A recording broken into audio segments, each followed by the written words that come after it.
নির্বাচনী উত্তাপে কাঁপছে সীতাকুণ্ড ও এর আশেপাশের এলাকা। এরই ধারাবাহিকতায় গতকাল চট্টগ্রামে আকবর শাহ পূর্ব ঈদগাহ মাঠে অনুষ্ঠিত হলো জাতীয়তাবাদী মহিলা দলের এক বিশাল সমাবেশ। চট্টগ্রাম ৪ আসনে বিএনপির মনোনীত প্রার্থী আসলাম চৌধুরীর সমর্থনে আয়োজিত এই সমাবেশে নারীদের উপস্থিতি ছিল ব্যাপক। এই সমাবেশে আসলাম চৌধুরী বলেন, এবার একটা সুযোগ এসেছে 12 তারিখ নিজের ভোট নিজে দেওয়া। কি আপনারা 12 তারিখ যাবেন ভোট দিতে? কিসে ভোট দিবেন? আপনারা সবাই 12 তারিখ গিয়ে ধানের শীষে ভোট দিবেন। কেন ধানের শীষে ভোট দিবেন? ধানের শীষ ভোট দিবেন কারণ এই বাংলাদেশের মানুষের জন্য, বিশেষ করে এই এলাকাটা আমাদের মতো নিম্ন মধ্যবিত্ত যারা বসবাস করে তাদের জন্য বাংলাদেশ জাতীয়তাবাদী দল পরিকল্পনা করেছে তাদের সবার উন্নয়নের জন্য, সবাইকে যাতে প্রান্তিক জনগোষ্ঠীকে আমরা কাজে লাগাতে পারি সেজন্য আমাদের বৃহৎ পরিকল্পনা রয়েছে। বিশেষভাবে মা বোনেরা যারা আছেন ইতিমধ্যে আমাদের নেতৃবৃন্দ বলেছেন কৃষি কার্ড, ফ্যামিলি কার্ড, আমাদের পরিকল্পনাগুলো বিশেষভাবে বলেছেন। কিন্তু এই এলাকার জন্য যেটি দরকার সামাজিক নিরাপত্তা, আমাদের মা বোনেরা রাত বিরাতে চাকরি করে ওরা বিভিন্ন জায়গায় চাকরি করতে যায়, তখন তাদের অনেক সময় রাতে ফেরত আসতে হয়। সেজন্য আমরা নিশ্চিত করবো এলাকাতে যাতে সামাজিক নিরাপত্তার মাধ্যমে আমাদের মা বোনেরা সমাজে চলাফেরা করতে পারে, কোন প্রকার বিশৃঙ্খল জনগোষ্ঠী যাতে তাদেরকে উত্তপ্ত করতে না পারে সেই বিষয়গুলো নিয়ে আমাদের পরিকল্পনা করব।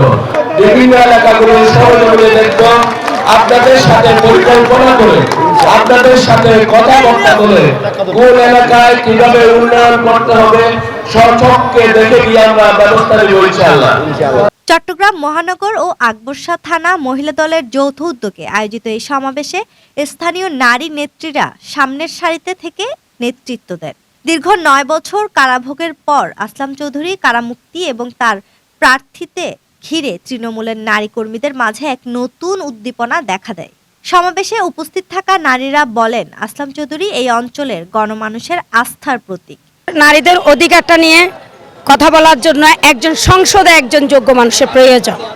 যে নারী ভোটার বেশি, বুঝছেন, যে নারী ভোটার বেশি এবং বিএনপির এবং ধানের শীষের সমর্থক বেশি।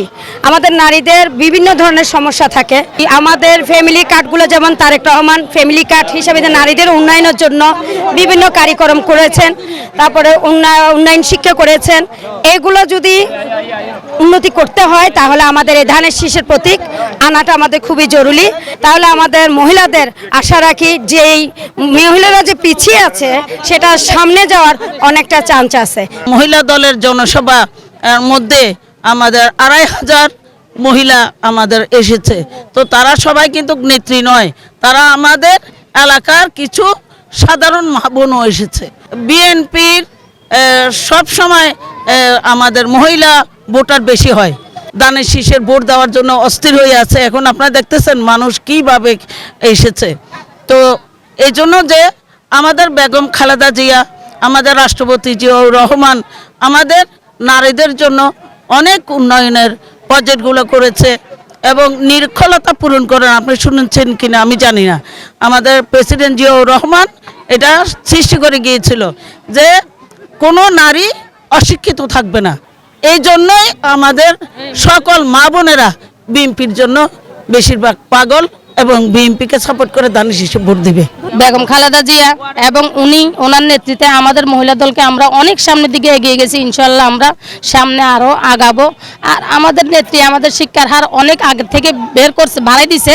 আমরা সবাইকে বলবো আগামী 12 তারিখে ধানের শীষে আমাদেরকে ভোট দিয়ে আমাদের লাইন আসলাম চৌধুরীকে ধানের শীষে ভোট দিয়ে জয়যুক্ত করার জন্য এবং তারেক জিয়ার হাত শক্তিশালী করার জন্য সবাইকে অনুরোধ জানাচ্ছি। আকবর শাহর এই মাঠ থেকে আসা উচ্চ কণ্ঠের স্লোগান বলে দিচ্ছে কেবল রাজপথ নয়, ভোটের লড়াইয়ে বড় শক্তি হয়ে মাঠে আছেন এই নারী কর্মীরা। নুরাফরিন পপি, 24 টিভি, চট্টগ্রাম।